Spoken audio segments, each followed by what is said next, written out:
Bonjour à tous et bienvenue sur la chaîne. Aujourd'hui, préparez-vous car ce que vous allez découvrir dans l'épisode 390 de Plus belle la vie, diffusé ce lundi 4 août 2025, dépasse tout ce que vous auriez pu imaginer. Un épisode intense, profondément bouleversant, où le passé remonte en surface comme une marée noire. Patrick Nebou prend une décision radicale, il exige l'ouverture d'une enquête sur cette fameuse nuit d'il y a 20 ans, celle dont personne ne parle mais qui a tout détruit. Et face à la juge Colbert, il ne tremble pas. Il veut la vérité. Quelle qu'en soit l'issue. Même si cela signifie tomber. Mais attention, ce qu'il croyait être une erreur de jeunesse pourrait en réalité cacher un plan beaucoup plus sombre, orchestré dans l'ombre par un homme que l'on croyait intouchable, Philippe Delmas. Oui, vous avez bien entendu. Le nom est lâché, et il fait l'effet d'une bombe. Pendant ce temps, Florence raconte l'indicible, dans une salle d'interrogatoire où chaque mot pèse, chaque silence hurle. Elle n'a aucun souvenir, mais son corps, lui, n'a rien oublié. Son témoignage est glaçant. A-t-elle été victime d'un V? Patrick a-t-il été tué lui aussi? Et ce n'est que le début. Morgane, elle, détient une vérité explosive. Elle sait. Elle connaît l'engrenage, les visages, les silences qui tuent. Mais si elle parle, c'est sa sœur qu'elle envoie en prison. Le dilemme est cruel. Et le temps presse. De l'autre côté, Vanessa se bat contre la mort d'Hector, refusant l'inévitable. Mais lui a choisi sa fin, avec dignité. Blanche, elle, tente de vivre chaque minute qui lui reste avec lui. Une course contre la montre émotive et tragique. Et au cœur de tout ça, Aya, qui découvre à nouveau le frisson du sentiment naissant, entre vertige et espoir. Et Babette, brisée, trahie, perdue face à un fils qu'elle n'a pas vu grandir. Cet épisode 390 est un raz-de-marée émotionnel, une déflagration psychologique, un entrelac de secrets, de douleur, de justice et d'amour. Restez avec nous jusqu'au bout car Plus belle la vie n'a jamais été aussi crue, humaine et implacable. Dans son bureau, Patrick se tient droit face à la juge Colbert, le visage grave, le regard décidé. La juge l'invite à s'asseoir, mais il décline. Il est venu avec un but précis, et il veut rester debout pour assumer pleinement. Je souhaite qu'une enquête officielle soit ouverte sur ce qui s'est passé il y a 20 ans au centre nautique, déclare-t-il d'un ton ferme, mais calme. Colbert l'observe, surprise. Vous êtes conscient que si vous êtes reconnu coupable, les conséquences seront lourdes? Patrick acquiesce aussitôt, sans hésitation. Je le sais. Et je les accepterai. Il marque une pause, respire profondément, puis poursuit avec sincérité. Je ne me souviens de rien de cette nuit-là. Mais Florence affirme avoir été V. Et même si je n'ai jamais eu l'intention de faire du mal, je dois faire face à ce qui s'est passé. La juge le fixe en silence, touchée par la détermination de l'homme. J'ai menti à Babette, j'ai fui la vérité avec Vadim, j'ai laissé Florence porter sa seule pendant toutes ces années. Je ne peux plus me regarder dans une glace sans chercher à savoir. Un silence pesant s'installe. Puis Patrick conclut, la voix plus basse, presque brisée.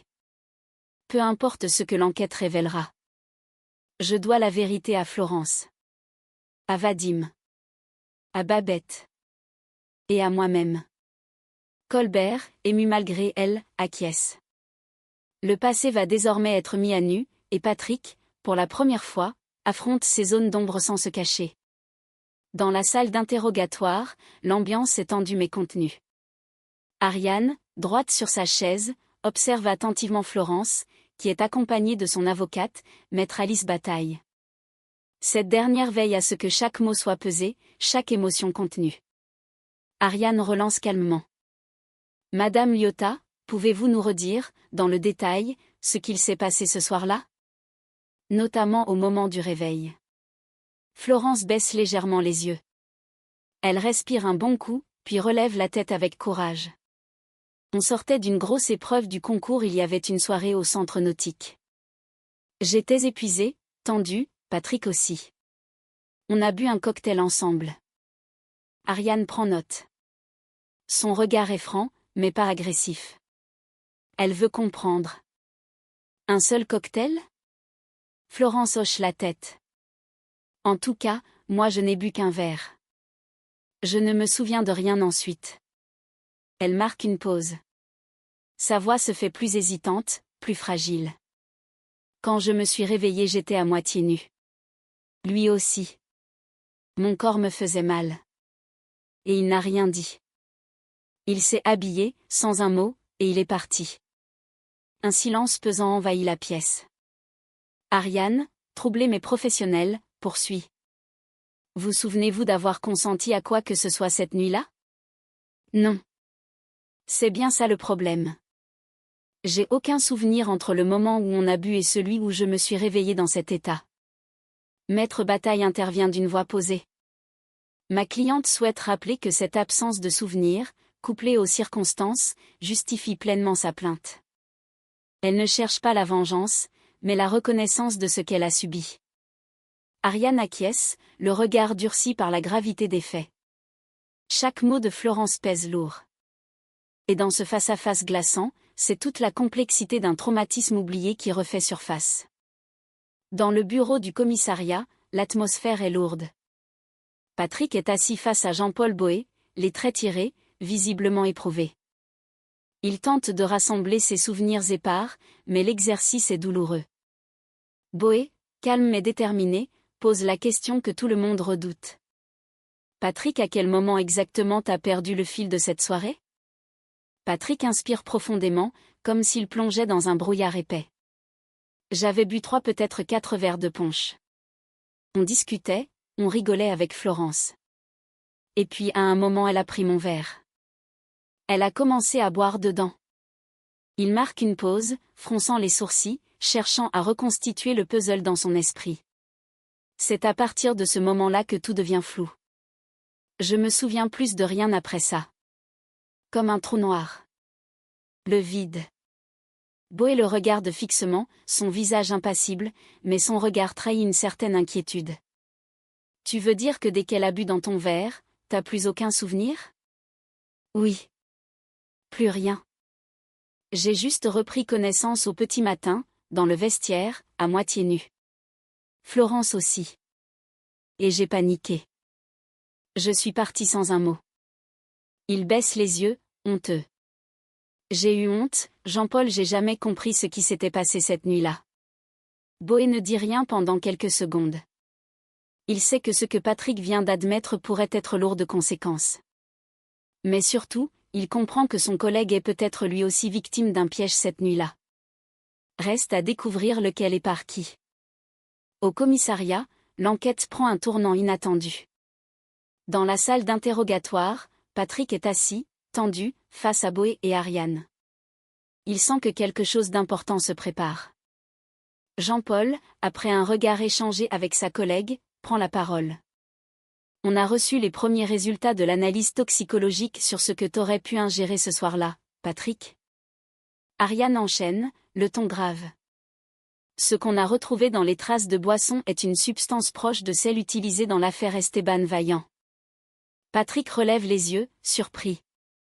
L'affaire Esteban Vaillant? Boé confirme d'un hochement de tête.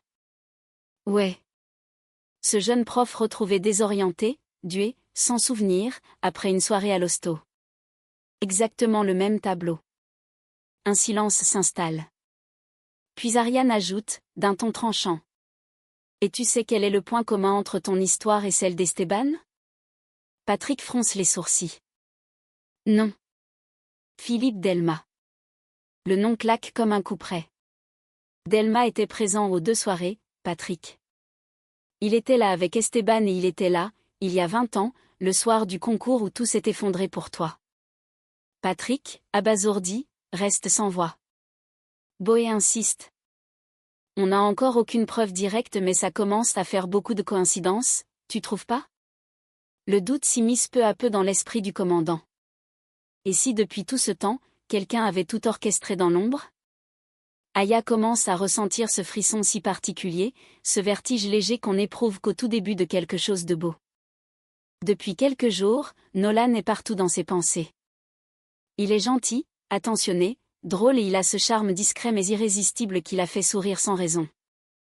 À chaque notification sur son téléphone, son cœur s'accélère, espérant que ce soit un message de lui. Et quand c'est bien le cas, elle sent comme une vague douce lui traverser la poitrine ces fameux papillons dans le ventre, qu'elle n'avait plus ressentis depuis son histoire avec Kylian. Elle l'a confié à demi-mot à une amie, elle est heureuse, oui, mais elle a peur aussi. Peur de se laisser emporter. Peur que ça lui échappe. Elle ne veut pas souffrir. Et pourtant elle se surprend à savourer chaque instant. À attendre chaque rendez-vous avec impatience.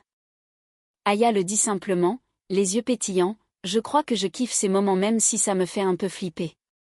Et dans cette vulnérabilité naissante, il y a peut-être déjà les premiers battements d'une histoire qui compte. Dans le salon baigné par la lumière du soir, l'ambiance est lourde.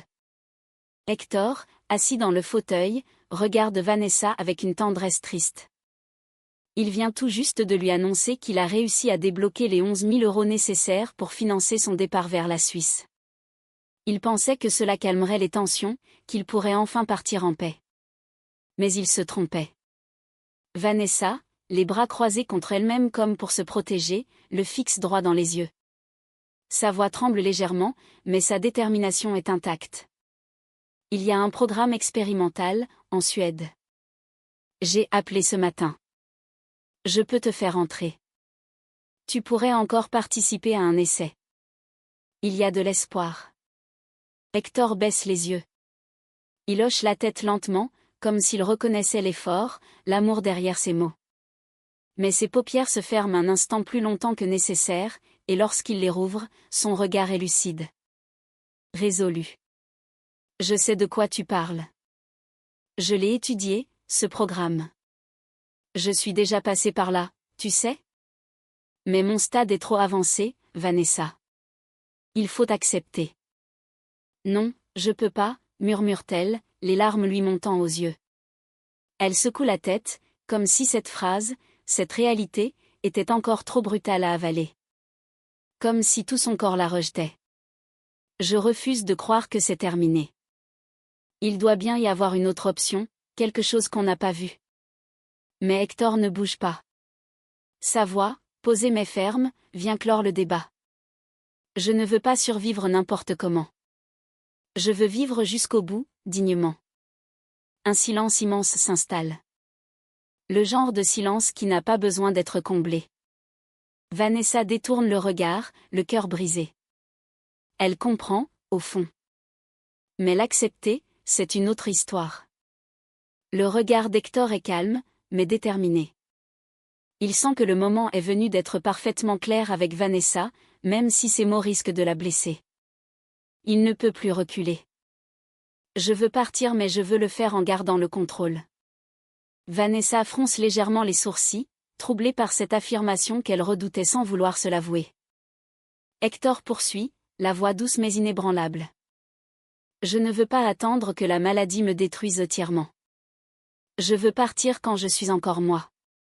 Quand je peux encore profiter te regarder, rire avec Ophélie et Ulysse, sentir le vent sur la peau. Il marque une pause. Dans ses yeux, aucune trace de colère, seulement de la fatigue et une immense sincérité. J'ai besoin d'être lucide. Jusqu'au bout. Vanessa serre les dents, lutte contre l'émotion qui monte. Elle aimerait crier que ce n'est pas juste, qu'il ne peut pas lui faire ça. Mais elle reste là, figée, le cœur à vif. C'est ma décision, Vanessa, je ne te demande pas de la comprendre tout de suite. Mais j'ai besoin que tu l'acceptes. Ces mots tombent comme une vérité inéluctable. Il ne cherche ni la pitié ni l'approbation, seulement une paix possible. Celle que seule Vanessa peut lui offrir s'il sait qu'elle le laisse partir sans haine ni regret. Dans le silence qui suit, tout est suspendu, l'amour, la tristesse, et ce choix irréversible que rien ne pourra changer. Dans une atmosphère tendue mais feutrée, Babette et Léa profitent d'un moment au parc pour enfants. Les cris joyeux au loin contrastent avec le poids de leur conversation. Assise sur un banc, Babette regarde les enfants jouer sans vraiment les voir. Son esprit est ailleurs, rongé par le choc des révélations. Elle confie à sa fille, d'une voix lasse. Tu te rends compte, il m'a fait un enfant dans le dos. Léa, bien que bouleversée elle aussi par tout ce qui secoue leur famille, essaie de rester neutre, d'écouter sa mère sans envenimer davantage la situation. Mais Babette n'arrive pas à digérer l'idée. Non seulement Patrick lui a caché un PN entier de sa vie, mais il est désormais au cœur d'un tourment judiciaire et moral qui secoue tout le Mistral. Pendant ce temps, ailleurs, Apolline discute avec Aya. Elles évoquent Maître Attara, l'avocat séduisant mais controversé. Apolline, qui a fait quelques recherches, lâche d'un ton direct. Il défend que des types chelous. Tcan, braqueur, voleur, le genre de mec pas net. Puis elle nuance, un peu moins catégorique. Mais sinon, en dehors de ça, il a l'air d'être un mec bien. Aya, intriguée, ne sait plus trop quoi penser. Attara l'attire, mais ses fréquentations professionnelles la refroidissent. Le doute s'installe. De retour au parc, Babette, encore bouleversée, va voir Vadim. Elle tente un geste, une parole d'apaisement. Elle lui demande comment il va, tente de briser la glace. Mais Vadim, droit et froid, la coupe nette. Vous saviez depuis le début que Patrick était mon père ? Babette hésite, puis secoue la tête. Vadim poursuit, la voix dure. Franchement, jouer la carte de l'empathie, voire de la pitié, c'est malsain. Il la fixe, sans détour. Reprenez-vous. Le ton est sec, tranchant. Pas de place pour les faux-semblants. Vadim refuse d'être pris en charge comme une victime. Ce qu'il veut, c'est de la vérité, pas de la compassion feinte. Le fossé entre eux semble encore plus profond, malgré les tentatives de rapprochement. Dans le calme d'une fin de journée, alors que la lumière tamisée du pavillon des fleurs traverse doucement les vitres, Blanche se confie à Luna. Son visage trahit la fatigue émotionnelle. Ses yeux sont cernés, et ses mains, croisées sur ses genoux, tremblent légèrement. C'est dur, Luna, murmure-t-elle, la voix à peine audible. Il ne lui reste qu'un tout petit mois.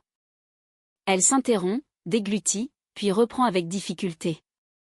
30 jours pour tout vivre, pour se dire les choses, pour rire, pour pleurer. Comment tu veux condenser une vie dans si peu de temps ? Luna, attentive, lui tend une tasse de thé qu'elle tient à peine. Elle ne dit rien. Elle sait que parfois, le silence est le seul véritable réconfort. Pendant ce temps, ailleurs, Vanessa tente de retenir ce qu'elle peut encore sauver. Face à Ulysse, elle est droite, digne, mais ses yeux brillent d'un éclat douloureux. Sa voix est ferme, presque combative. Je refuse de baisser les bras. Hector a encore plein de choses à vivre. Il y a toujours une solution. Un traitement, un espoir, un miracle. Je ne peux pas rester les bras croisés et le regarder partir. Ulysse, touché par sa détermination, tente de la ramener doucement à la réalité. Il choisit ses mots avec soin, sans vouloir la heurter. Je sais que tu l'aimes encore, ça se voit. Mais tu dois aussi accepter une chose, tu l'as perdu. Ce n'est plus toi qui l'as choisi. Vanessa détourne les yeux. Cette phrase lui perce le cœur comme une lame froide. Elle le sait au fond, mais elle ne veut pas s'y résigner. Parce qu'elle l'aime encore. Parce qu'elle n'a jamais cessé. 2 femmes, 2 douleurs différentes. Blanche se bat pour savourer les derniers instants, tandis que Vanessa refuse de tourner la page. Et entre elles, un homme, Hector, qui a choisi de partir, de façonner la fin de son histoire selon ses propres termes. Alors qu'elles se croisent dans les couloirs, Ariane interpelle Morgane d'un ton direct, presque complice. Tu trouves pas que Delma a un petit chouchou dans l'équipe ? Morgane, surprise par la remarque, ne saisit pas tout de suite le sous-entendu. Ariane précise, les yeux fixés sur elle. Je parle de Laura. Regarde-le un peu mieux, il est très proche d'elle. Trop, peut-être. Cette remarque sème le trouble dans l'esprit de Morgane. Un doute ancien refait surface, renforcé par des fragments de souvenirs et de sensations passées. Plus tard, à l'abri dans sa chambre, elle décide de tout confier à Steve. La voix tremblante, elle lâche enfin ce qu'elle garde en elle depuis trop longtemps. C'est Laura, c'est elle qui a tué Esteban. Et c'est Delma qui lui a filé la MDMA. Steve écarquille les yeux, abasourdi. Il sent que ce qu'elle s'apprête à dire va encore plus loin. Et en effet, Morgane va jusqu'au bout de sa pensée, d'un ton plus grave. Je crois que c'est lui aussi Delma. C'est lui qui a tué Patrick Nebout, il y a 20 ans. Le silence tombe comme un coup près. Steve se redresse, choqué. Morgan, tu ne peux pas garder ça pour toi. Tu dois en parler à la police. Mais Morgan détourne le regard. Elle semble au bord des larmes. Entre la justice et la loyauté, son cœur est piégé. Si j'aide Patrick, je condamne ma sœur. Ce dilemme terrible, déchirant, s'impose à elle. Doit-elle protéger Laura, quitte à laisser un innocent dans le flou? Ou tout révéler, au risque de briser à jamais le lien fragile entre deux sœurs marquées par des secrets trop lourds? Et voilà, cet épisode 390 de Plus belle la vie vient de refermer ses dernières minutes, et l'on reste sous le choc. Les émotions sont à vif, les silences résonnent encore. Patrick a osé affronter l'enfer qu'il fuyait depuis 2 décennies. Il veut savoir. Il veut comprendre. Même si cela doit briser sa vie, sa famille, son honneur. Son aveu face à la juge est d'une puissance rare. Et la vérité commence lentement à s'infiltrer, douloureuse, incertaine, mais inarrêtable. Florence, elle, a trouvé la force de parler. Une parole libérée après 20 ans d'enfouissement. Et maintenant, tous les regards se tournent vers Philippe Delma. Cet homme si respecté serait-il le véritable manipulateur, celui qui, dans l'ombre, détruit des vies? Morgan détient la clé. Mais à quel prix? Aider Patrick, c'est condamner Laura. Et elle vacille, piégée entre l'amour et la justice. Hector, de son côté, fait le choix de partir avec lucidité. Vanessa veut croire à un miracle, mais elle comprend que l'adieu est inévitable. Blanche, elle, serre les dents, décidée à vivre chaque seconde. Car il ne reste plus que 30 jours. Et dans un coin du Mistral, Aya découvre que l'amour peut renaître là où on ne l'attendait plus. Cet épisode est un bijou d'émotions brutes, de tensions psychologiques et de bouleversements intimes. Un de ceux qui marquent une saison. Un de ceux dont on ne sort pas indemne. Alors si vous avez été touché comme nous, likez, abonnez-vous, et surtout dites-nous en commentaire. Croyez-vous que Delma est vraiment coupable? Morgan finira-t-elle par tout révéler? Patrick mérite-t-il d'être puni ou innocenté? On se retrouve très vite pour la suite car le Mistral ne fait que commencer à trembler. À très bientôt sur la chaîne.